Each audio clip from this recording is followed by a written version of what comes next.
Hello मेरे प्यारे दोस्तों, कैसे हो आप सब? जैसा कि आप जानते हो मैं हूँ आपकी अपनी आरपी जादू की झप्पी। दोस्तों, आज की सच्ची कहानी सुनकर आप भी हैरान हो जाओगे। मैंने तो बस सुना ही था कि मर्द लोग बहुत ठरकी होते हैं, मगर इस कहानी से आज मैं साबित भी कर लूँगी। ये कहानी है एक ऐसे इंसान की जो बहुत ही ज़्यादा घटिया इंसान था। उसकी शादी हुई एक 8 साल का लड़का और 6 साल की बेटी। वो अपनी पत्नी को काफ़ी दुखी करता था क्योंकि वो पत्नी के साथ रोज़ फिज़िकली होना चाहता था, मगर कभी-कभी पत्नी इतनी थक जाती थी कि वो यह सब नहीं करना चाहती थी। वो तो सिर्फ चैन और सुकून चाहती थी। मगर उसका पति कभी भी खुश नहीं होता था, जिसकी वजह से वो उसको मारता और पीटता था। एक दिन पत्नी ने उसकी शिकायत अपने माता-पिता से की और उसके माता-पिता उसको लेने उसके घर आए और अपने साथ वापस ले गए। ऐसा करते-करते 6 महीने बीत गए। 6 महीने बीतने के बाद वो अपनी पत्नी से मिलने गया और उसने उससे माफ़ी मांगी, मगर उसकी पत्नी ने उसके साथ आने से इनकार कर दिया क्योंकि उसकी पत्नी को अच्छे से पता था कि यह एक तरह का वैशी दरिंदा इंसान है, ये कभी नहीं सुधर सकता है। इसीलिए उसने साफ साफ इनकार कर दिया और कहा कि मुझे तुमसे तलाक चाहिए। ऐसा करते करते 1 साल गुजर गया। वो बेचैन होता रहा। वो औरतों को बुरी नज़र से देखता था, जो भी औरत उसे दिखाई देती थी। एक दिन उसने किसी जानने वाले को कहा कि मैं शादी करना चाहता हूँ। तो उसने उसके लिए एक औरत ढूंढी जिसकी पहले से शादी टूटी हुई थी और एक 16 साल की बेटी भी थी। दरअसल माँ को देखकर उसने उससे शादी नहीं की थी।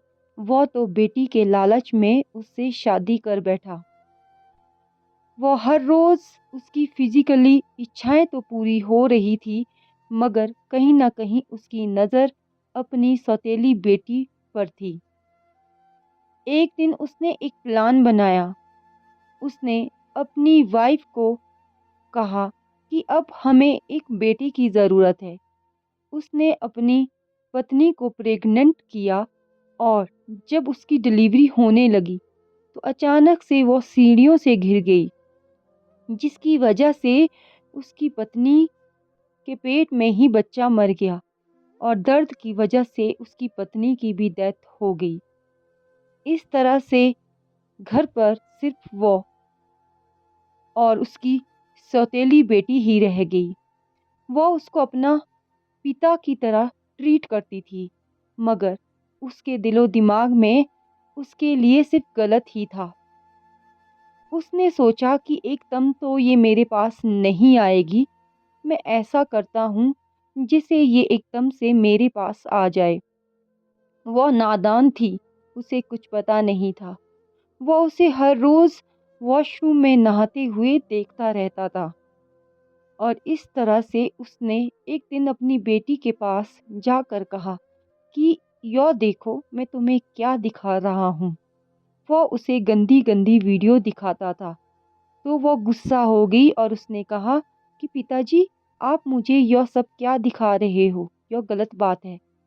तो उसने कहा कि देखो बेटी, कल दिन तुम्हारी ना तो माँ है और मेरा भी कोई भरोसा नहीं है कि मैं कब कहाँ किस काम के लिए बाहर जाऊंगा। इसीलिए तुम्हें यह सब चीज़ देखना ज़्यादा ज़रूरी है। उसने उसे 1 महीने तक उन गंदी वीडियो की आदत डाल दी और एक दिन मौका देखकर उसके साथ सब कुछ कर लिया। इस तरह से वह रोज़ कुछ न कुछ करते रहे।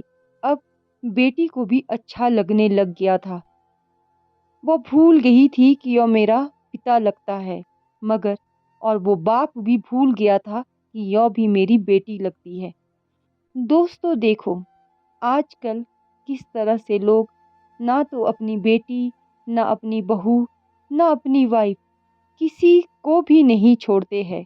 चाहे वो अपनी वाइफ है, चाहे वो दूसरों की वाइफ है। इस तरह से 8 महीने के बाद वो लड़की प्रेग्नेंट हो गई। जब पता चला, क्योंकि वो नाबालिग थी, तो इसीलिए हॉस्पिटल के कर्मचारियों ने उसकी शिकायत पुलिस से की। पुलिस ने उससे पूछताछ की। पहले तो वो कुछ नहीं कह रही थी, मगर बाद में दबाव में आने के कारण उसने सब कुछ कह दिया, जो जो उसके साथ होता था। इस तरह से पुलिस ने उसे पकड़ लिया और जेल में डाल दिया। ना जाने दोस्तों, ऐसे कितने ही लोग होंगे और ऐसी कितनी ही सौतेली बेटियां होगी। पता नहीं किसके साथ क्या क्या होता होगा इस दुनिया में। मगर मैं आपको बस इतना कहना चाहती हूँ, कभी भी किसी ऐसी औरत को, कभी भी किसी मर्द से शादी नहीं करनी चाहिए जिसकी बेटी ऑलरेडी काफ़ी बड़ी हो। नहीं तो इसके परिणाम ऐसे होते हैं जैसे इस कहानी में हुए। वो किस लेवल का इंसान था, उसकी पत्नी ने अच्छा किया उसे छोड़कर। ऐसे पति को छोड़ना ही सही है। तो फिर मिलते हैं एक नई सच्ची कहानी के साथ। तब तक के लिए thank you so much and love you all.